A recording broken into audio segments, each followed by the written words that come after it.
Hello friends, स्वागत है आपका अपने चैनल स्कूल ऑफ इन्वेस्टिंग में, जहां आप सीखते हैं कि किसी भी कंपनी में इन्वेस्ट करने से पहले कैसे उसके बारे में डिटेल में स्टडी किया जाता है, उसके बारे में नॉलेज ली जाती है, उसके बिजनेस मॉडल को पूरा समझा जाता है एंड देन फिर हम लोग डिसाइड करते हैं कि ये कंपनी इन्वेस्ट करने लायक है या नहीं।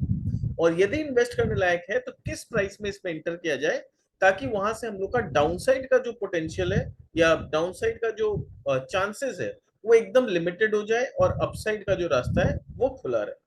हेलो फ्रेंड्स, मेरा नाम है मनीष अग्रवाल और आज जिस कंपनी के बारे में हम लोग डिस्कस करने जा रहे हैं वो ब्रीवरीज की एक बहुत ही अच्छी कंपनी है। नाम है एसोसिएटेड अल्कोहल्स एंड ब्रीवरीज। अगर रिसेंटली हम अगर पिछले एक हफ्ता का ट्रैक देखें तो इसमें काफी तेजी आया है और हम लोग इस वीडियो के माध्यम से ये समझने का कोशिश करेंगे कि क्या कारण है कि अचानक से इसमें इतना तेजी क्यों आया। तेजी अगर आप देखना है, आप चार्ट में देख सकते हैं कि कितना अचानक से इसमें ये करीब करीब 23 सितंबर को ये 450 रुपए ट्रेड कर रहा था और आज ऑलमोस्ट 520 है। तो ये एक हफ्ता में जो इतना चेंजेस आया है, इतना तेजी आया है, इसके पीछे क्या कारण है, इसको डिटेल में हम लोग समझेंगे, इसके बिजनेस मॉडल को समझेंगे और देखेंगे कि ये वैल्यूएशन जस्टिफाइड है या नहीं, और should we invest at this price और we should wait for correction, कि हमें करेक्शन का वेट करना चाहिए और एक डिसेंट प्राइस में जाके इन्वेस्ट करना चाहिए। क्योंकि अभी एक हफ्ता में करेक्शन इतना ज्यादा इसमें उछाल आया है प्राइस में कि हम जैसे जो नॉर्मल रिटेल इन्वेस्टर होते हैं नॉर्मली सोचते हैं अरे इतना तेजी आया, तब जाके हम लोग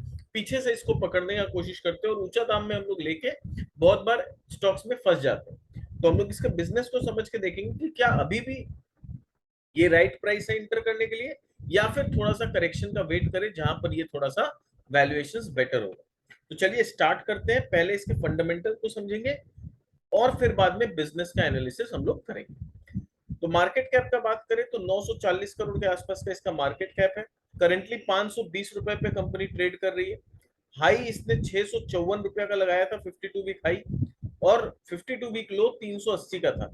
तो अगर 52 वीक लो से अगर हम देखें तो ऑलरेडी वहां से काफी अच्छा खासा बढ़ चुका है। अभी 14.7 के पी पे कंपनी ट्रेड कर रही है, तो पी वाइज वैल्यूएशन बहुत ज्यादा एक्सपेंसिव नहीं है, क्योंकि नॉर्मली जो अल्कोहल की कंपनीज होती है उसका पी जनरली हाई रहता है। बुक वैल्यू का बात करें तो 173 है, तो price to book is very expensive. तो प्राइस टू बुक देखें तो almost 3 times price to book पे ट्रेड कर रहा है। मार्केट कैप टू सेल्स देखें तो 1.52 का है। तो इस वैल्यूएशन के हिसाब से क्या रिटर्न उतना अच्छा दे रहा है? Return on capital employed is 27.8%, very good. तो इतना अच्छा रिटर्न कंपनी बना के दे रही है तो प्रीमियम थोड़ा सा वैल्यूएशन में डिजर्व करती भी है। रिटर्न ऑन इक्विटी का बात करूं तो 21.2% का रिटर्न ऑन इक्विटी है कंपनी का। सेल्स 617 करोड़ का सेल्स एक साल में कंपनी ने किया है। डेट इक्विटी 0.02, यानी डेट ऑलमोस्ट नेग्लिजिबल है, ऑलमोस्ट कंपनी डेट फ्री है। ठीक है, तो फंडामेंटल वाइज कंपनी अच्छा लग रहा है, वैल्यूएशन ठीक ठाक है, बहुत ज्यादा एक्सपेंसिव भी नहीं है, but at the same time इतना ज्यादा ऑलरेडी इसमें प्राइस बढ़ गया है कि थोड़ा सा इसमें अगर वेट किया जाए तो आई थिंक बेटर वैल्यूएशन मिल सकता है। और फ्री कैश फ्लो 40 करोड़ का कंपनी ने जनरेट किया है। प्रमोटर होल्डिंग 58.4% है। पेग रेशियो देखिए आप 0.53, तो peg ratio below 1 is very good valuation. तो वैल्यूएशन के पैरामीटर पे कंपनी अभी भी बहुत सही वैल्यूएशंस पे अवेलेबल है। कैश का बात करें तो 81 करोड़ का कैश है कंपनी में। हाई प्राइस ऑल टाइम 654 का है, ये हमें पता है। फिर इसका चार्ट पैटर्न हम लोगों ने देख लिया कि काफी दिन से ये कंसोलिडेट कर रहा था। अचानक से 23 सितंबर के बाद इसमें उछाल आया। तो समझना होगा कि 23 सितंबर को ऐसा क्या हुआ या 22 तारीख को ऐसा क्या हुआ कि 23 तारीख से इतना उछाल अचानक से आया। और उछाल ऐसे ही नहीं आया, आप इसके वॉल्यूम्स देखिए कितना इंक्रीज हुआ है वॉल्यूम्स में। तो जब इतना वॉल्यूम के साथ प्राइस बढ़ता है ना, तो ये एक पॉजिटिव ट्रेंड का संकेत होता है कि सिर्फ प्राइस नहीं बढ़ रहा है, हाई वॉल्यूम्स के साथ प्राइस बढ़ रहा है, यानी बिग हैंड्स जो है इसमें शायद एंट्री ले रहे हैं। तो क्या कारण है, ऐसा क्या इंटरेस्टिंग लग रहा है बिग हैंड्स को, ये हमने समझना होगा।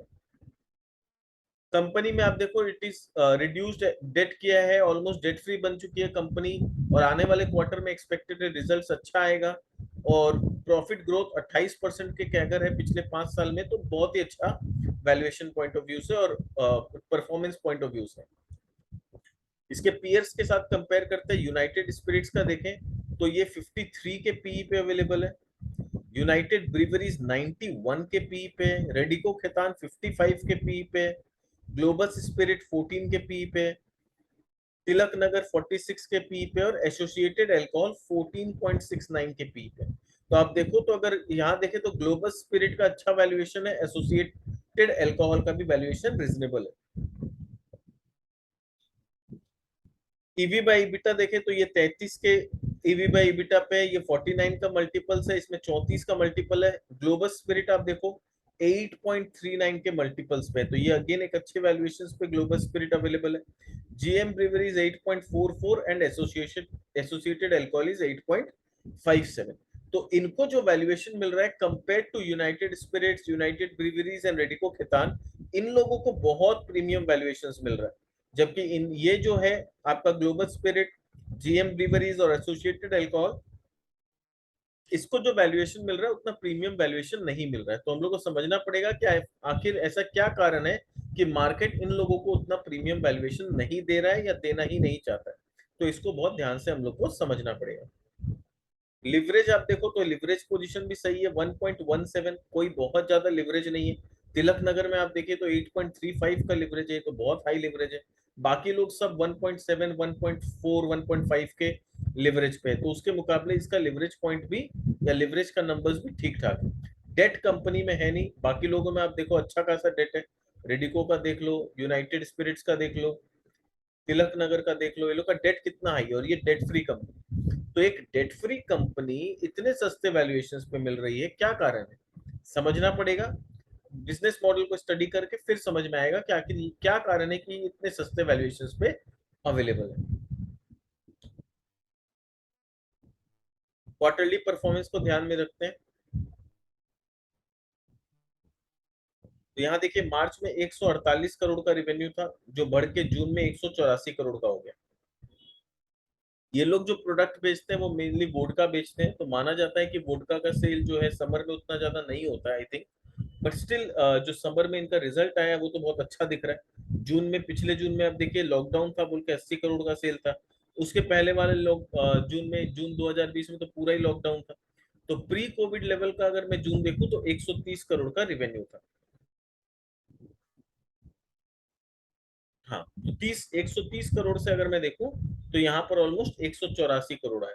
तो बीच में जो एक दो जून गया वो कोविड वाला था, लॉकडाउन पीरियड था, तो उसको कंसीडर नहीं करते। प्री कोविड से भी कंसीडर करें तो काफी अच्छा ग्रोथ है। ऑपरेटिंग प्रॉफिट मार्जिन थोड़ा सा फॉल किया है, कहाँ 17% था उस समय, बीच में ये बढ़ के 21%, 24% भी हो गया था।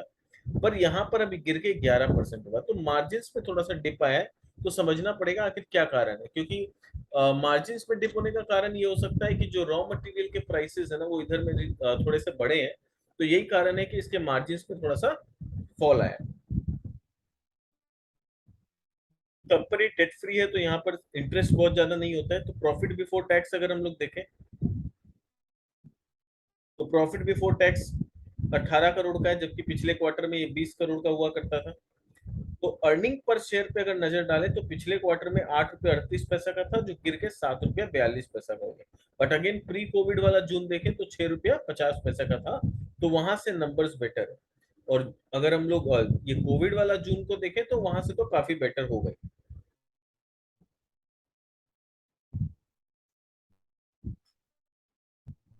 पिछले साल का अगर पूरा परफॉर्मेंस अगर हम देखें तो 513 करोड़ का टॉप लाइन किया था, 16% का ऑपरेटिंग मार्जिन था। जबकि इसके पहले इनका मार्जिन 2021 में 21% था, 2020 में 15%, 14% था, तो 21% थोड़ा सा हाई हो गया। आप समझ लो कि 14, 15, 16% ये इनका सस्टेनेबल मार्जिन है। तो कभी 14, कभी 15, कभी 16, तो ये इनका सस्टेनेबल मार्जिन है। तो पूरे साल में कंपनी ने 61 करोड़ का प्रॉफिट किया था, और दैट वाज 33.64।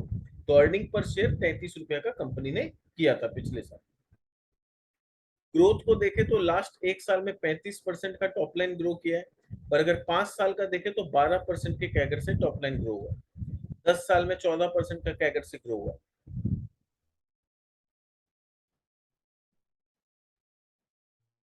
प्रॉफिट का बात करें तो पिछले एक साल में प्रॉफिट ज्यादा ग्रो नहीं हुआ है, पर पिछले 3 साल में 26% का कैगर से ग्रो किया है, पिछले 5 साल में 28% के कैगर से प्रॉफिट ग्रो किया। बैलेंस शीट में आ जाते हैं। बैलेंस शीट में ज्यादा कुछ देखने का नहीं है, डेट तो है नहीं कंपनी के पास।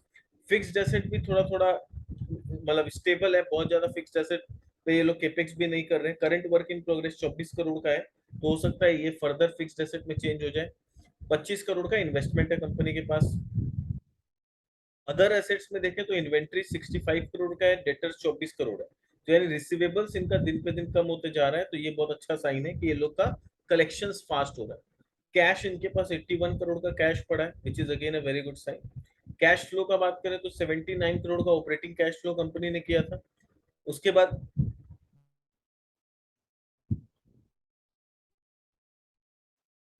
70 करोड़ रुपया कंपनी ने खर्चा किया इन्वेस्टिंग एक्टिविटी में। कहां पर हुआ? फिक्स्ड एसेट खर्चा हुआ करीब करीब 40 करोड़ का। इन्वेस्टमेंट इन्होंने 20 करोड़ का खरीद लिया, और अदर इन्वेस्टिंग आइटम में 14 करोड़ रुपए इन्होंने खर्चा किया। रेशियो का बात करें तो कैश कन्वर्सन साइकिल आप देखो, 102 दिन का था, 70 दिन का, फिर 106 दिन का हुआ। और इस साल कैश कन्वर्सन साइकिल एकदम कम होके 58 डेज का हो गया। तो ये दिखा रहा है कि इनको पेमेंट फटाफट आ रहा है। तो ये कोविड के वजह से थोड़ा कैश कन्वर्सन साइकिल खराब हुआ था, बट अगेन ये अपना प्री कोविड में 2017-18 में जैसा था उस लेवल पे आ चुका है। वर्किंग कैपिटल डेज आप देखिए कितना कम हो गया, 53 डेज से 26 डेज हो गया। तो वो बहुत अच्छा साइन है। Return on capital employed is 28%। थोड़ा सा गिरा है क्योंकि ये नॉर्मली 35-34% हुआ करता था, तो वहां से थोड़ा सा गिरा है। उसके पीछे अगेन कारण वही है कि देखिए इनका ऑपरेटिंग प्रॉफिट मार्जिन कम हुआ है, और ऑपरेटिंग प्रॉफिट मार्जिन कम हुआ है तो प्रॉफिट भी कम हुआ है। उसके वजह से रिटर्न ऑन कैपिटल एम्प्लॉयड हम लोग को कम दिख रहा है। शेयर होल्डिंग पैटर्न में आते हैं। शेयर होल्डिंग पैटर्न में लोग देख सकते हैं प्रमोटर के पास 58.45% है, वो कंसिस्टेंट है, ना उन्होंने बढ़ाया है ना घटाया है।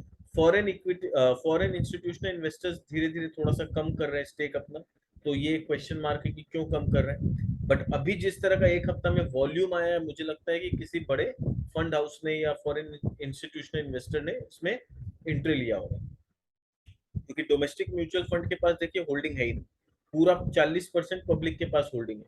तो ये एक हफ्ता में जो इतना हाई वॉल्यूम हुआ है उसके पीछे क्या कारण हो सकता है ये देखना होगा। क्योंकि इतना हाई वॉल्यूम तभी आता है जब कोई म्यूचुअल फंड उसमें एंट्री लेता है, या प्रमोटर अपना स्टेक बढ़ाता है, या कोई फॉरेन इंस्टीट्यूशनल इन्वेस्टर उसमें परचेजिंग करते हैं। रिटेल के बाइंग से इतना ह्यूज वॉल्यूम जनरली स्टॉक में नहीं आता है, जैसा पिछले एक हफ्ता में हम लोगों ने देखा है। ठीक है, तो ये हम लोग को समझ में आ गया कि कंपनी का फंडामेंटल्स क्या है। अब हम लोग समझते हैं कंपनी का बिजनेस मॉडल क्या है, कि कंपनी क्या काम करती है, क्या प्रोडक्ट्स है, आगे क्या पॉसिबिलिटी है, क्या रिसेंट अपडेट आया है जिसके वजह से अचानक प्राइस और वॉल्यूम इतना ज्यादा बढ़ गया। इस सब को डिटेल में समझेंगे, बट इससे पहले आपका 2 मिनट लेना चाहूंगा। अगर आप नए आए हैं इस चैनल में तो इसे सब्सक्राइब कर लीजिए, ताकि इसी तरह का नॉलेजेबल कंटेंट आपको आगे भी मिलते रहे। हम और भी बहुत सारी कंपनीज पे इसी तरह से डीप डाइव एनालिसिस करेंगे, कंपनी के बिजनेस मॉडल को बहुत डिटेल में समझेंगे। अगर आप हमारे चैनल के पहले से सब्सक्राइबर हैं और आपको हमारा चैनल पसंद आता है, कंटेंट अच्छे लगते हैं, आपको कुछ लगता है कि हमें सीखने मिल रहा है कुछ, और आप चाहते हैं अपने दोस्तों को भी इस चीज के बारे में नॉलेज दें, तो उनके साथ भी हमारे वीडियोस को शेयर करें, हमारे चैनल को रिकमेंड करें अपने दोस्तों के साथ, रिलेटिव्स के साथ व्हाट्सएप ग्रुप में, ताकि वो लोग भी अगर इन्वेस्टमेंट करते हैं स्टॉक मार्केट में तो नॉलेज के बेस पे इन्वेस्टमेंट करें, ना कि किसी टिप के भरोसे। क्योंकि यहाँ पर हम लोग कोशिश करते हैं कि आपको पूरा नॉलेज किसी भी कंपनी के बारे में कंप्लीट नॉलेज दिया जाए, बिजनेस के बारे में बताया जाए, ताकि आपका नॉलेज उस कंपनी के बारे में एकदम क्लियर रहे। और फिर क्या होगा, जब नॉलेज के बेसिस पे आप इन्वेस्टमेंट करेंगे ना, तो आपका जो कन्विक्शन लेवल होगा वो नॉर्मल रिटेल इन्वेस्टर से काफी हाई होगा। तो अगर थोड़ा बहुत करेक्शन आ भी जाता है ना स्टॉक में, तो आप पैनिक करके लॉस बुक नहीं करेंगे, आप उसे होल्ड करके रख पाएंगे। और अल्टीमेटली जब शेयर प्राइस बढ़ेगा तो you will make a profit. पर उसके लिए जरूरी क्या है कि कन्विक्शन आपका खुद का होना चाहिए। अगर आप बोरो करेंगे कहीं से कन्विक्शन, तो वो आपके पास ज्यादा दिन तक नहीं टिकेगा। थोड़ा सा करेक्शन मार्केट में आएगा तो you will and up booking the loss. क्यों? क्योंकि आपने कंपनी के बारे में जाना ही नहीं, समझा नहीं, नॉलेज नहीं लिया। कोई ब्रोकर ने आपको बता दिया कि आप ये शेयर ले लो, या फिर किसी रिलेटिव ने आपको रिकमेंड कर दिया, आपने बिना कुछ जाने समझे इन्वेस्ट कर दिया। फिर क्या होगा, थोड़ा सा ही जब शेयर का प्राइस गिर जाएगा, आप ब्रोकर को कोसोगे या फिर उस रिलेटिव को बोलोगे यार कहाँ फंसा दिया। तो इससे अच्छा है, किसी को ब्लेम करने से अच्छा है आप खुद के नॉलेज पे काम करिए, खुद अपना कन्विक्शन बनाइए और फिर इन्वेस्टमेंट करिए। तब क्या होगा, आप पीस ऑफ माइंड के साथ प्रॉपर इन्वेस्टिंग कर पाएंगे। ठीक है, तो यही हम लोग का चैनल पे कोशिश रहता है कि आपको कंप्लीट नॉलेज किसी भी कंपनी के बारे में दें, ताकि आपका कन्विक्शन बेटर हो पाए। या तो आपको ये क्लियरिटी मिल जाए कि कंपनी अच्छी है, इन्वेस्ट करने लायक है, या तो ये क्लियरिटी मिल जाए कि कंपनी खराब है, इससे दूर है। In both the case you are benefiting. अगर खराब कंपनी को आप अवॉइड कर पाए हैं तो आप अपने लॉस को बचा पाए, अच्छी कंपनी में आप कन्विक्शन डेवलप कर पाए हैं तो वो एक लॉन्ग टर्म अच्छा इन्वेस्टमेंट आप कर पाए। ठीक है, तो this was all from my side. Thank you so much मुझे ये अपॉर्चुनिटी देने के लिए। चलिए आगे बढ़ते हैं और समझते हैं कंपनी के बिजनेस के बारे में।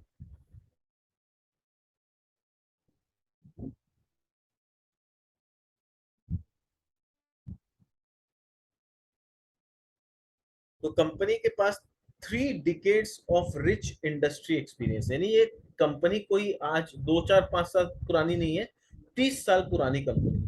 Largest single location integrated manufacturing facility, यानी एक ही लोकेशन में सबसे बड़ी फैसिलिटी, इंटीग्रेटेड फैसिलिटी इनकी है। Now what is integrated facility, इसको समझेंगे हम लोग जब पूरा वैल्यू चेन को समझेंगे कि इस जो ब्रीवरीज कंपनी होती है जहां पर अल्कोहल बनाया जाता है उसका पूरा वैल्यू चेन क्या होता है, तब आपको समझ में आएगा कि क्यों मैं बोल रहा हूँ कि ये कंपनी इंटीग्रेटेड। इंटीग्रेटेड मतलब शुरू से लेकर लास्ट तक सारा काम ये लोग खुद अपने इन हाउस कर पाते हैं। फिर इनका मैन्युफैक्चरिंग कैपेसिटी का मैं बात करूं तो ENA, एक्स्ट्रा न्यूट्रल एल्कोहल जिसको बोलते हैं, जिसके मदद से एक्चुअली बाद में अल्कोहल या जो ब्रीवरी है वो तैयार होता है। ये मैन्युफैक्चरिंग कैपेसिटी इनके पास 45 मिलियन लीटर्स पर एनम का कैपेसिटी। फिर 32 बॉटलिंग लाइंस है इनके पास। बॉटलिंग लाइंस का मतलब क्या होता है कि जब आप अल्कोहल तैयार कर लेते हो या जो भी वाइन है या वोडका है जो भी है वो तैयार कर लेते हो तो उसको तो आपको बॉटलिंग करना पड़ेगा ना। तो 32 बॉटलिंग लाइंस है इनके पास। 12.5 मिलियन केसेस पर एनम का कैपेसिटी है। तो ये लोग करीब करीब 12 मिलियन केसेस का मतलब सप्लाई कर सकते हैं। 6 proprietary brands. Now what is proprietary brands, कि ये 6 ब्रांड्स इनके खुद के हैं। तो जब आपका खुद का प्रोप्राइटरी ब्रांड्स होता है ना तो वहां मार्जिन आपका बेटर होता है। तो कंपनी हमेशा कोशिश करती है कि अपना खुद का ब्रांड धीरे धीरे स्टैब्लिश करे ताकि वहां से आगे चल के बहुत अच्छा प्रॉफिट कमा पाए। इंडस्ट्री बेस्ट रिटर्न रेशियो, अगर रिटर्न रेशियो का मैं बात करूं तो पूरा इंडस्ट्री में पीयर ग्रुप में ये लोग बोल रहे हैं कि हम लोग का सबसे अच्छा रिटर्न रेशियो है। नेट डेट फ्री है कंपनी। 3 साल का रिवेन्यू के अगर 7.7% है, प्रॉफिट के अगर 26% है। लॉन्ग स्टैंडिंग स्ट्रेटेजिक रिलेशनशिप है इनका डिएगो यूनाइटेड स्पिरिट्स के साथ, यानी ये लोग यूनाइटेड स्पिरिट्स के लिए कॉन्ट्रैक्ट मैन्युफैक्चरिंग का काम करते हैं। फिर डाइवर्सिफाइड प्रोडक्ट पोर्टफोलियो है इनके पास। डाइवर्सिफाइड प्रोडक्ट का मतलब होता है कि प्रीमियम रेंज के प्रोडक्ट भी है, मिड रेंज भी है और थोड़े से मास लेवल के प्रोडक्ट भी इनके पास है। और ये लोग आगे चल के बोल रहे हैं we are expanding proprietary brands reach from 5 to 6 states. तो बोल रहे हैं कि हम लोग का जो प्रोप्राइटरी ब्रांड है उसका रीच हम लोग 5 6 स्टेट्स में और बढ़ा रहे हैं। तो जितना प्रोप्राइटरी ब्रांड्स का रीच इनका बढ़ेगा उतना ज्यादा प्रोप्राइटरी ब्रांड्स का सेल्स बढ़ेगा, और जितना प्रोप्राइटरी ब्रांड्स का सेल बढ़ेगा मार्जिन उतना ज्यादा इंप्रूव होगा। कंपनी के बारे में थोड़ा सा आइडिया ले ले। Associated alcohol and breweries was founded by late Shri Bhagwati Prasad Kedia in 1989। तो 1989 में उन्होंने कंपनी को फॉर्म किया था और आज ये कंपनी को उनके 2 बेटे चला रहे हैं, मिस्टर आनंद केडिया और मिस्टर प्रसन्न Kedia. Company is one of the largest distilleries in India with a state-of-art integrated alcoholic beverage manufacturing facility located in Madhya Pradesh. तो ये one of the largest distilleries है इंडिया में। ठीक है, और इनके पास जो मैन्युफैक्चरिंग फैसिलिटी है वो मध्य प्रदेश में लोकेटेड है। Company manufactures premium extra neutral alcohol. तो एक्स्ट्रा न्यूट्रल अल्कोहल में भी प्रीमियम ग्रेड के जो ईएनए वो ये लोग मैन्युफैक्चर करते हैं, जो कि ईएनए ट्रिपल या डिस्टिल्ड रेक्टिफाइड स्पिरिट बोलते हैं। Indian made Indian liquor, Indian made foreign liquor. तो ये लोग क्या क्या बनाते हैं एक बार दिमाग में आप क्लियर कर लीजिए कि ये लोग प्रीमियम ग्रेड के ईएनए बनाते हैं, फिर रेक्टिफाइड स्पिरिट्स बनाते हैं, इंडियन मेड इंडियन लिकर बनाते हैं, इंडियन मेड फॉरेन लिकर बनाते हैं। ठीक है, इंडियन मेड फॉरेन लिकर का मतलब होता है कि कुछ कंपनी जो फॉरेन की है उनका जो प्रोडक्ट है उसके लिए ये लोग यहाँ लाइसेंस लेके रखे हैं कि ठीक है आप हमें अपना फॉर्मूला दो, लाइसेंस दो, हम आपके बिहाफ में मैन्युफैक्चरिंग करके आपका ब्रांड लेवल यूज करके बेचेंगे इसको। तो उस कंपनी से इनको लाइसेंस मिला हुआ है। कि ठीक है आप हमारे बिहाफ में मैन्युफैक्चरिंग करो। कौन सा? फॉरेन लिकर का।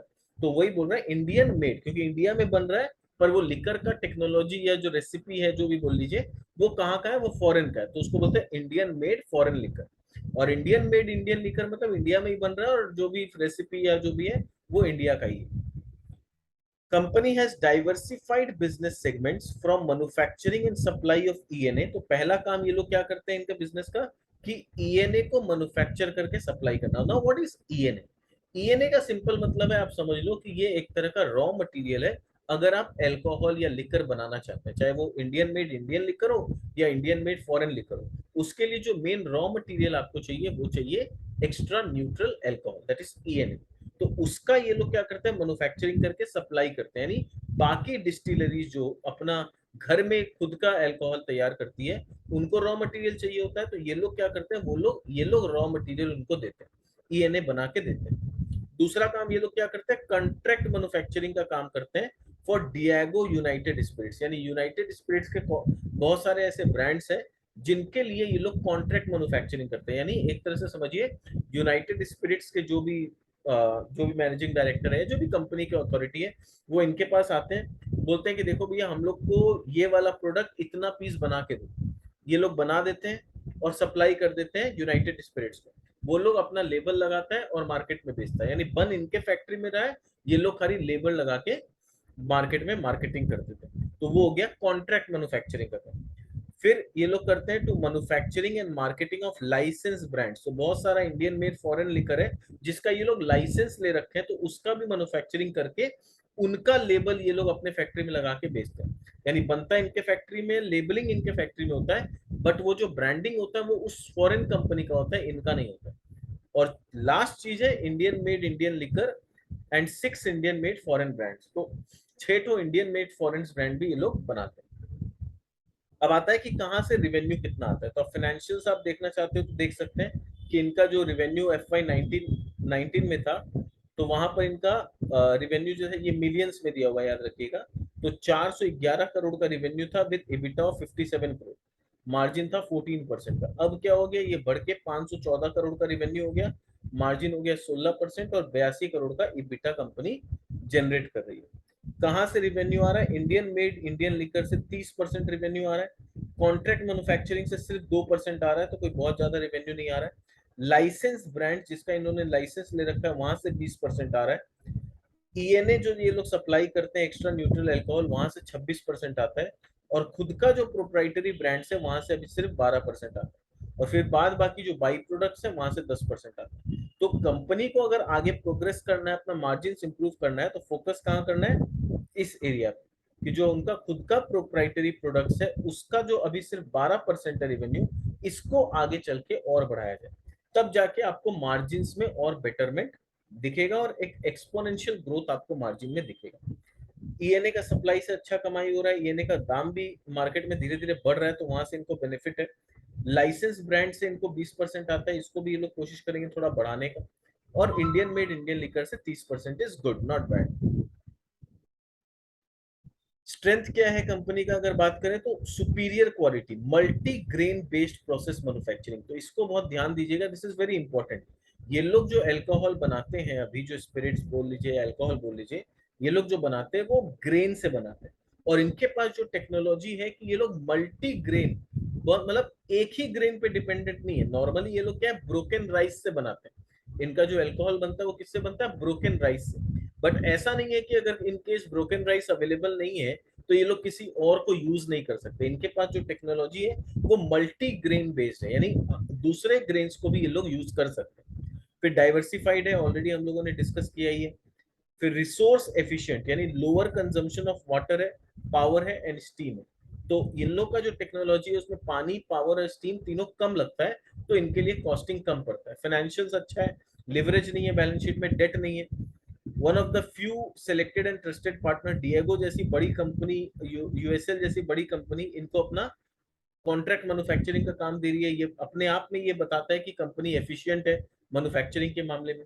60% of the power coming from captive sources, and they are expanding further to 100। तो ये पॉइंट इंपॉर्टेंट है कि अभी 60% ऑफ द पावर रिक्वायरमेंट इनका खुद का है, तो वहां कॉस्ट बच जाता है, और आगे चल के लोग कोशिश कर रहे हैं पूरा 100% ऑफ द पावर रिक्वायरमेंट खुद अपने घर से करें। जो प्रोसेस में जो रेसिड्यू बचता है, जो ये लोग ग्रेन से पहले बना लेते हैं अल्कोहल, उसके बाद जो रेसिड्यू बचता है वो क्या होता है, it is converted into monetisable by product. तो वो बाई प्रोडक्ट में कन्वर्ट करते हैं उस रेसिड्यू को। और रेसिड्यू क्या बचता है मैं शॉर्ट में बता देता हूँ। बेसिकली रेसिड्यू इनका कार्बन डाइऑक्साइड बचता है। तो पूरा प्रोसेसिंग के बाद कार्बन डाइऑक्साइड निकलता है, उसको ये लोग स्टोर करते हैं। और वो जो कोल्ड ड्रिंक वाली कंपनी है, कार्बोनेटेड ड्रिंक्स वाली company, Thums Up, Coca Cola, ये लोग उनको जाके वो कार्बन डाइऑक्साइड सेल कर देते हैं। तो वहां से 10% ऑफ द रेवेन्यू कंपनी का आता है। तो वही बोल रहे हैं कि जो रेसिड्यू भी है उसको हम मोनेटाइजेबल बाई प्रोडक्ट में कन्वर्ट करते हैं। लोकेशन इनका मध्य प्रदेश जो है, जो कि सेंटर में है। तो सारे बड़े बड़े मेजर मार्केट, आप गुजरात ले लो, महाराष्ट्र ले लो, राजस्थान ले लो, दिल्ली ले लो, उसके आसपास का एरिया के बहुत करीब है। तो इनको लॉजिस्टिक्स का बहुत एडवांटेज मिलता है, और जीरो एफ्लुएंट डिस्चार्ज फैसिलिटी है इनके पास। तो वहां भी कोई प्रॉब्लम आने का खतरा नहीं है। इनके प्रोडक्ट्स के बारे में देखते हैं। तो प्रोडक्ट पोर्टफोलियो क्या है इनका, अगर खुद का ब्रांड का मैं बात करूं इनका, तो इनका ये 6 मेन मेन ब्रांड से आप नाम पढ़ सकते हो चाहे तो, ठीक है।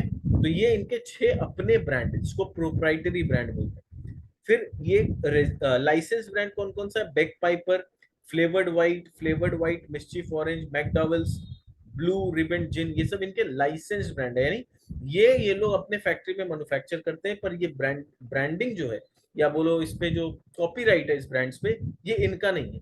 इन्होंने लाइसेंस ले रखा है कि आपका लेबल हम लगा के बेच सकते हैं मैन्युफैक्चरिंग करके, तो आप परमिशन दीजिए। तो उनसे परमिशन मिला हुआ। कॉन्ट्रैक्ट मैन्युफैक्चरिंग में लोग ब्लैक डॉग, वैट 69, सिमॉफ, Black and White, Antiquity, Signature, ये सब ये लोग कॉन्ट्रैक्ट मैन्युफैक्चरिंग का काम इन सब ब्रांड्स के लिए करते हैं। तो this is basically the entire product profile of the company. Financials को अगर हम देखें तो मर्चेंट ईएनए का मतलब जो ईएनए का डिस्ट्रीब्यूशन का काम ये लोग करते हैं, उसमें कितना रेवेन्यू आया है। ये 2021 में ऑलमोस्ट 100 करोड़ का रेवेन्यू था, जो बढ़ के 131 करोड़ हो गया। तो यहाँ पर 31.7% का ग्रोथ आया। तो आपको समझना होगा कि ईएनए जो ये लोग बनाते हैं ना, it is not only about ENA, it is also about ethanol. क्या होता है, ईएनए और इथेनॉल मोर और लेस एक जैसा चीज है, ज्यादा डिफरेंस नहीं है। दोनों शुगर के मोलेसिस से या ग्रेन से बनते हैं। तो यहाँ पर ये लोग ग्रेन बेस्ड इथेनॉल बनाते हैं। और अभी हम लोग की सरकार की तरफ से इथेनॉल का डिमांड बहुत ज्यादा आ रहा है, क्योंकि सरकार ने कंपलसरी कर दिया है कि जो हम लोग का क्रूड ऑयल है या पेट्रोल है, उसमें इथेनॉल को ब्लेंडिंग करना जरूरी है।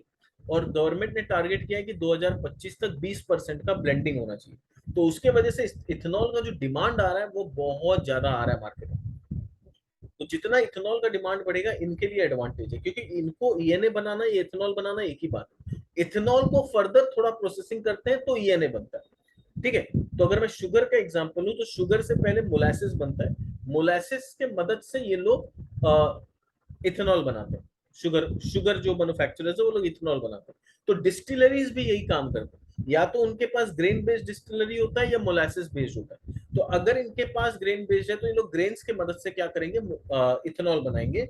और इथेनॉल को फर्दर थोड़ा सा प्रोसेसिंग करेंगे तो वो ईएनए बन जाएगा। तो फिलहाल ये लोग ईएनए का ट्रेडिंग करते हैं, और ब्रीवरीज जो कंपनी है, जो डिस्टिलरीज है, उनको ईएनए ईएनए बना के देते हैं, और वो लोग ईएनए से फिर अपना कुछ ब्रीवरीज बनाते हैं। तो वहां पर इनका ग्रोथ 31.7% आया। तो it is ENA plus ethanol. तो इथेनॉल भी थोड़ा बहुत ये लोग सप्लाई करते हैं, तो वो भी इसमें जुड़ा हुआ है।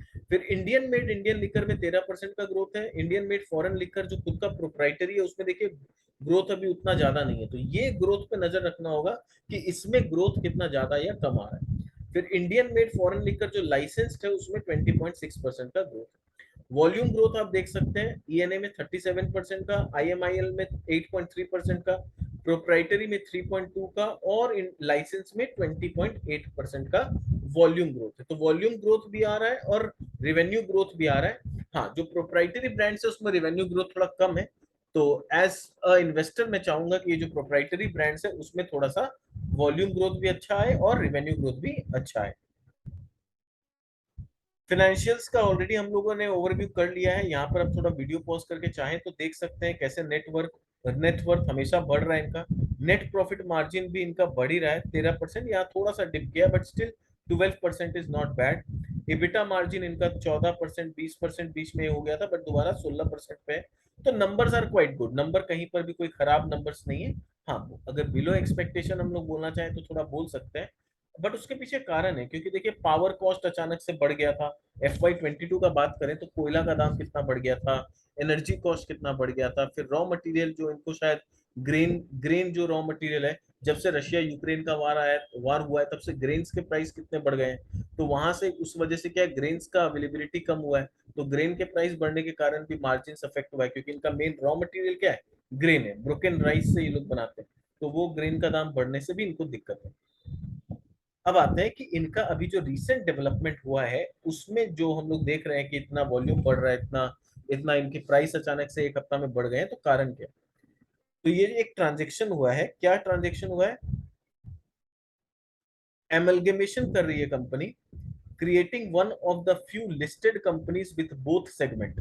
एक ऐसी कंपनी है इंडिया में बनने जा रही है जिसके पास खुद का स्पिरिट्स भी है और खुद का बियर भी है, यानी दोनों कैटेगरी ऑफ प्रोडक्ट्स इनके पास होगा इन इंडियन एल्को ब्रेवरेज सेक्टर। तो इंडिया में पूरे सेक्टर में बहुत कम ऐसी कंपनी है जिनके पास स्पिरिट और बियर दोनों प्रोडक्ट्स हैं। कुछ है जिनके पास खाली बियर है, कुछ है जिनके पास खाली स्पिरिट्स है। ये एक ऐसी कंपनी बनने जा रही है, one of the few listed companies जिनके पास दोनों होगा। कैसे होगा उसको समझते हैं। तो amalgamation of associated alcohol with and into mount Everest breweries limited, यानी माउंट एवरेस्ट ब्रेवरीज लिमिटेड नाम की एक कंपनी है, उसमें एसोसिएटेड अल्कोहल जाके मर्ज हो जाएगी through honourable NCLT route scheme of amalgamation. उसमें क्या होगा, issuance of share by MEBL, यानी जो माउंट एवरेस्ट ब्रेवरीज लिमिटेड है, क्योंकि एसोसिएटेड अल्कोहल माउंट ब्रेवरीज में जाके मर्ज हो गई, यानी ये माउंट ब्रेवरीज है और ये एसोसिएटेड अल्कोहल, तो ये कंपनी जाके इसके अंदर मर्ज हो रही है। आप समझो, ठीक है। तो माउंट एवरेस्ट जाके एसोसिएटेड में नहीं हो रहा है, एसोसिएटेड होके माउंट एवरेस्ट में हो रहा है। तो बाद में क्या होगा, एसोसिएटेड डिलीट हो चुका होगा, खाली आपके पास ये माउंट एवरेस्ट वाला कंपनी बचेगा विथ एसोसिएटेड, तो वो थोड़ा सा बढ़ जाएगा, इसका साइज थोड़ा सा बड़ा हो जाएगा। तो शेयर होल्डर ऑफ AABL जो एसोसिएटेड अल्कोहल है, उसके शेयर होल्डर को ये जो नई कंपनी है MEBL, ये MEBL is a new company, ये इसके शेयर होल्डर्स को शेयर इशू करेगी। कितना शेयर इशू करेगी, क्या स्वैप रेशियो होगा, वो हम लोग को देखना पड़ेगा। Proposed scheme subject to approval of share holder, पर ये स्कीम अभी subject to approval of share holders है। क्रेडिटर्स ने भी अभी तक कोई खास अप्रूवल नहीं दिया, स्टॉक एक्सचेंज से भी नहीं आया, सेबी से भी नहीं आया, तो इन लोगों से भी अप्रूवल नहीं आया है, वो आना बाकी है, ठीक है। MEBL to be listed on national stock exchange, तो उसके बाद ये MEBL जो नई कंपनी होगी वो स्टॉक एक्सचेंज में लिस्टेड होगी, NSE और BSE में, following the schemes coming into effect. Rational क्या है, क्यों ये लोग मर्ज करना चाह रहे हैं और मर्ज करने से क्या फायदा होगा। तो this will creation of a unique Indian alco beverage supermarket to offshore resources, यानी इससे क्या होगा, एक ऐसी कंपनी का जन्म होगा, एक जो कि एल्को बेवरेज सुपर मार्केट में एक बड़ी प्लेयर बन जाएगी, जिसके पास खुद का ENA होगा, ठीक है, जिसका अपना खुद का इथेनॉल होगा, अपना बियर होगा, ब्रांडेड लिकर होगा और आउटसोर्सिंग का रिलेशनशिप भी होगा। तो एक बहुत बड़ा पूरा बिजनेस का पोर्टफोलियो इस मर्ज्ड कंपनी में आ जाएगा। इनहैंस्ड बिजनेस सस्टेनेबिलिटी, तो बिजनेस का सस्टेनेबिलिटी बढ़ जाएगा।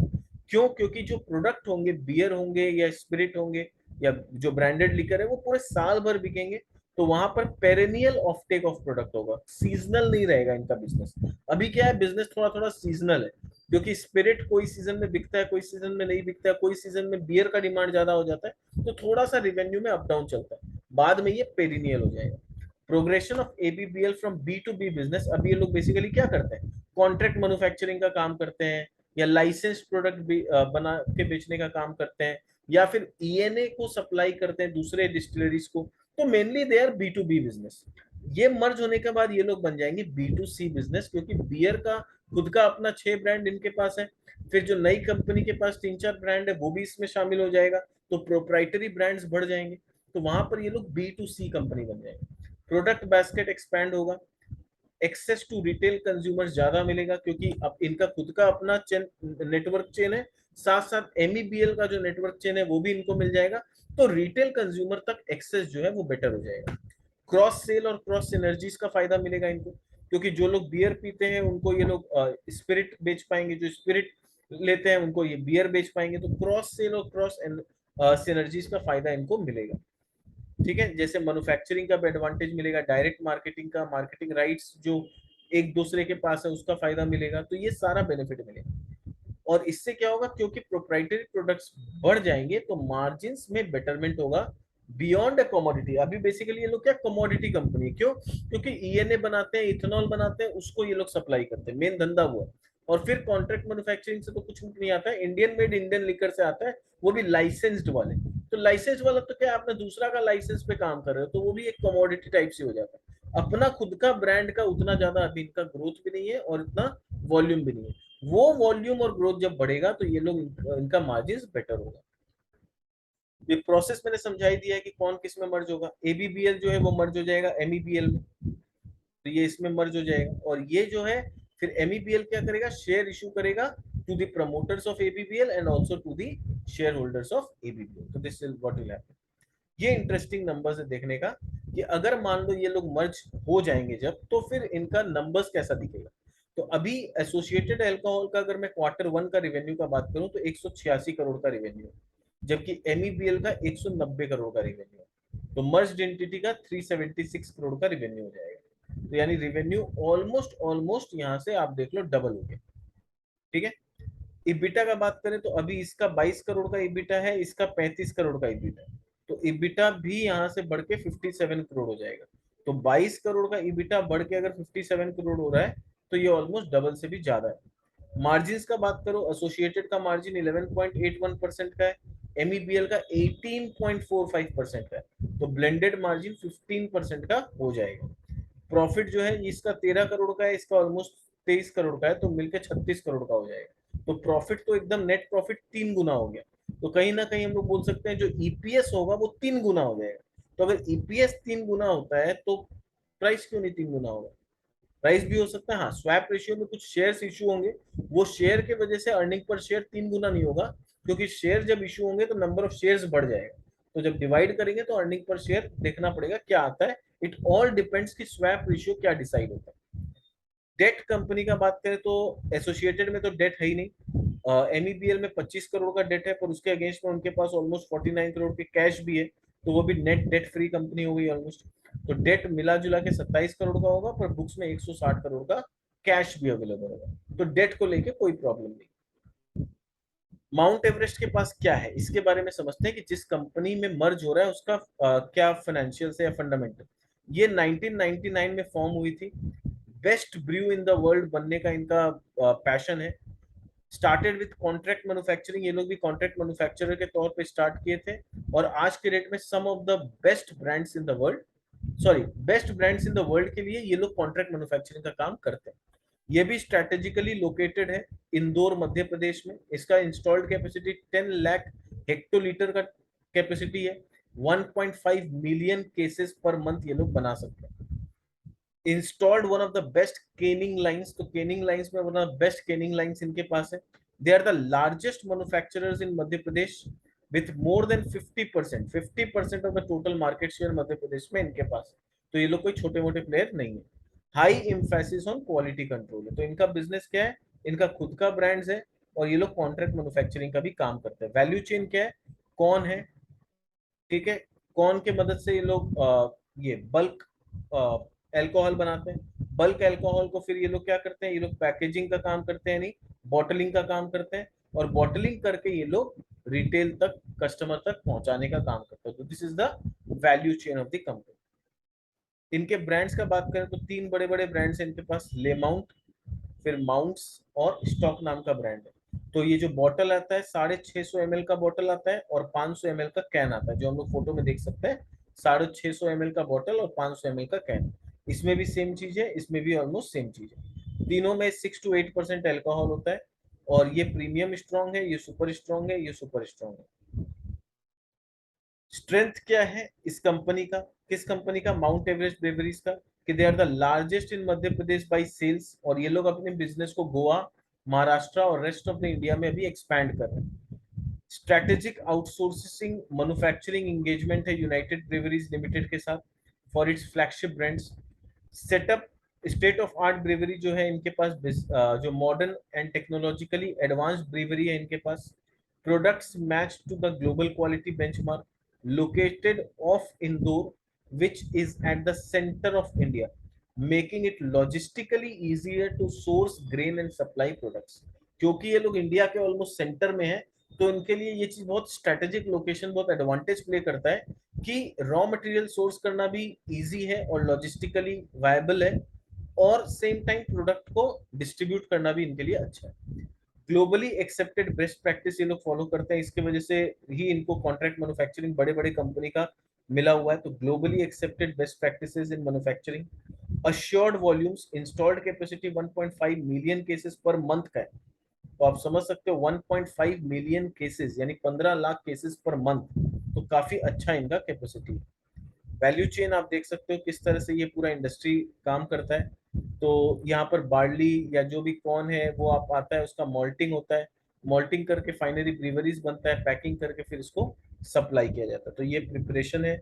मैशिंग है, पहले तो इसे कॉर्न है, कॉर्न को खेत से लाया जाता है, फिर उसको मैशिंग यानी स्मैशिंग किया जाता है, पूरा पीस दिया जाता है, बोलने का मतलब है। पीसने के बाद उसका फर्मेंटेशन किया जाता है, फर्मेंटेशन के पास उसका डिस्टिलेशन किया जाता है, डिस्टिलेशन करके उसको थोड़ा सा एजिंग, एजिंग यानी थोड़ा पुराना किया जाता है, यानी उसको ड्रम में स्टोर करके रखा जाता है फिर 3 मंथ 6 मंथ तक, ताकि वो थोड़ा पुराना हो जाए। बोलते हैं ना, वाइन्स जितना पुराना होता है उतना एक्सपेंसिव होता है, तो वही चीज है कि जितना ज्यादा पुराना होगा बियर उतना एक्सपेंसिव होता है।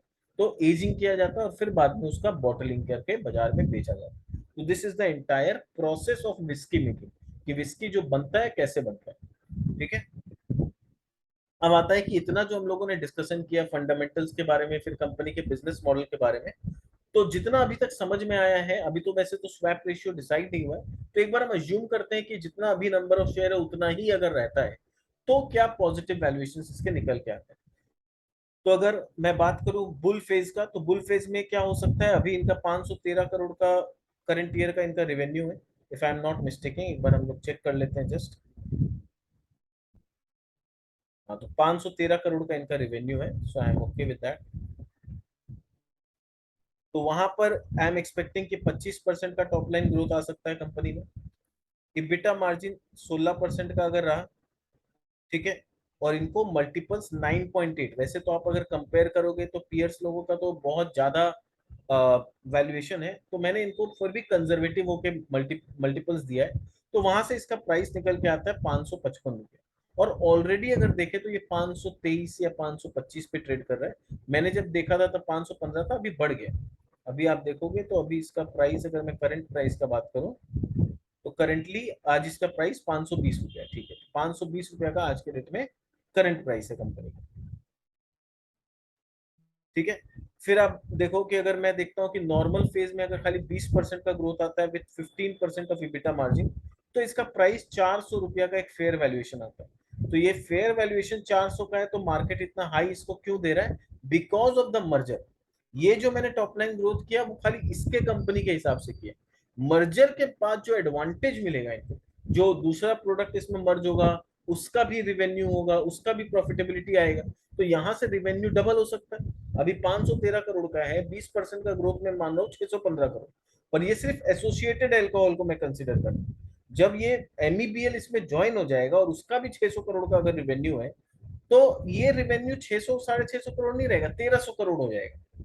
और वहां पर फिर अगर इसमें मार्जिन इतना रहता है 15% का और मल्टीपल मिलता है, तो आप जान सकते हो शेयर प्राइस 800 रुपया हो जाएगा if number of shares remain same.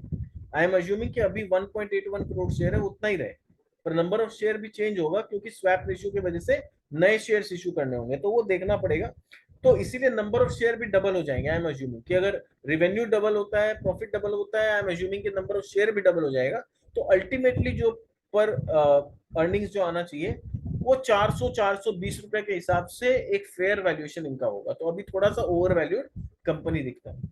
और अगर बियर फेज में चला जाता है जहाँ डिमांड एकदम स्लो डाउन हो जाए, मार्केट में सब कुछ थोड़ा सा डाउन हो जाए, तो ये गिर के 300 310 320 रुपए तक नीचे आ सकता है, जिसका पॉसिबिलिटी फिलहाल बहुत कम दिख रहा है, क्योंकि रिसेंट जो डेवलपमेंट हुआ है मार्केट में, जो इनके कंपनी में जो मर्जर वाला डेवलपमेंट हुआ है वो बहुत ही पॉजिटिव डेवलपमेंट दिख रहा है। तो इतना ज्यादा करेक्शन अभी फिलहाल तो सिचुएशन नहीं दिखता है, but you never know with market. तो एज एन इन्वेस्टर हम लोग को क्या चीज के लिए प्रिपेयर रहना है कि अगर हमें ये कंपनी अच्छी लगी है, लगता है कि ये इन्वेस्ट करने लायक है, तो we can wait for correction की 400 रुपए 420-30 के आसपास आए, तो वहां में भी हम लोग थोड़ा सा इसमें एंट्री लेने का सोच सकते हैं। एंट्री लेने के बाद हम लोग को मेंटली प्रिपेयर रहना होगा कि अगर मार्केट में और भी ज्यादा करेक्शन आता है तो ये नीचे 310 320 350 रुपया तक भी नीचे जा सकता है। So be mentally prepared for that. और अगर सब कुछ अच्छा चलता है तो ये ऊपर 500 550 600 रुपए तक ऊपर भी जा सकता है। तो this is what the possibility is कि नीचे से नीचे क्या हो सकता है, ऊपर से ऊपर क्या पॉसिबिलिटी है। But this is only for educational purpose. इसे प्लीज मेरे तरफ से किसी तरह का कोई रिकमेंडेशन मत समझिएगा। यहाँ पर जो भी वीडियोस हम बनाते हैं उसके पीछे सिर्फ ऑब्जेक्टिव होता है कि आपको एजुकेट कर सके, आपको एक आइडिया दे सके कि कंपनी को कैसे स्टडी करते हैं और एक रीजनेबल वैल्यूएशंस कैसे निकालते हैं कि किस प्राइस में हमें इस कंपनी में एंटर करना सेफ रहेगा और क्या डाउनसाइड एक्सपेक्टेड रहे। माइंडसेट बना के चले कि डाउनसाइड क्या पॉसिबल है और अपसाइड क्या पॉसिबल है, ताकि हम मार्केट में पैनिक ना करें। So this was all from my side. उम्मीद करता हूँ आपको हमारे वीडियोस अच्छे लग रहे हैं, आपको हमारे चैनल्स में जो भी वीडियोस है उसको देख के कुछ सीखने मिल रहा है। अगर आपको लगता है कि आपको कुछ बेनिफिट हो रहा है, आपको हमारे वीडियोस पसंद आ रहे हैं, तो इसे लाइक जरूर करिएगा, दोस्तों के साथ शेयर करिएगा। अगर वो लोग भी मार्केट में इन्वेस्ट करते हैं, नॉलेज लेना चाहते हैं, जिनके साथ आप डिस्कस करके डिसीजन लेना चाहते हैं, अपने फाइनेंशियल एडवाइजर से कंसल्ट करिएगा। जरूरत पड़े तो उन्हें भी हमारे वीडियोस दिखाइएगा ताकि वो भी आपको एक अच्छा एडवाइस दे सके। ठीक है। और फिर अगर आगे बोलूं तो कमेंट जरूर करिएगा। मैं कितना बोलता हूँ आप लोगों को कि आप कमेंट करके बताइए कि आपको क्या अच्छा लग रहा है, क्या अच्छा नहीं लग रहा है, और किस कंपनीज के वीडियो देखना चाहेंगे, क्या चाहते हैं कि हम और क्या क्या पॉइंट्स अपने रिसर्च में ऐड करें। बट कमेंट्स थोड़े कम आते हैं, तो कोशिश करिए कि आप हमारे साथ थोड़ा कम्युनिकेशन मेंटेन करके रखिए। अगर कमेंट्स करना आपको सही नहीं लगता है तो आप इस ईमेल आईडी पे हमारे साथ कांटेक्ट कर सकते हैं, इसमें हमें मेल कर सकते हैं। कुछ भी अगर आपको अच्छा लग रहा है, खराब लग रहा है, जो भी लग रहा है, एटलीस्ट कम्युनिकेशन रखिए हमारे साथ, कमेंट करिए, लाइक करिए अगर पसंद आ रहा है, ताकि हमारा मनोबल भी बना रहे और हमें ये रियलाइज हो कि हम जो इतना मेहनत कर रहे हैं, इतना वीडियोस बना रहे हैं, उससे आप लोग को जेन्युइनली कुछ बेनिफिट हो रहा है। वरना तो फिर कोई मतलब नहीं है ना, ये पूरा जो ऑब्जेक्टिव है इस चैनल का वो फेल हो जाता है अगर आपको कोई बेनिफिट नहीं होता है। तो मैं यही चाहता हूँ कि एज अ रिटेल इन्वेस्टर हम सब जुड़ के मिलके कम्युनिकेट करके रहें, ताकि एक दूसरा को नॉलेज वाइज एम्पावर कर सके और किसी भी मार्केट में ट्रैप में ना फंसे। क्योंकि स्टॉक मार्केट में बहुत सारे ट्रैप है फॉर रिटेल इन्वेस्टर्स, और आप जितना वोलेटिलिटी है अभी मार्केट में आप खुद देख रहे हो, तो यहाँ पर पैसा कमाना बहुत डिफिकल्ट है अगर आपके पास खुद का नॉलेज, खुद का कन्विक्शन नहीं होगा। तो उम्मीद करता हूँ वीडियोस को इसी तरह से पसंद करते रहेंगे, लाइक करते रहेंगे। मिलते हैं हमारे नेक्स्ट वीडियो में किसी नई कंपनी के साथ। तब तक के लिए बाय बाय।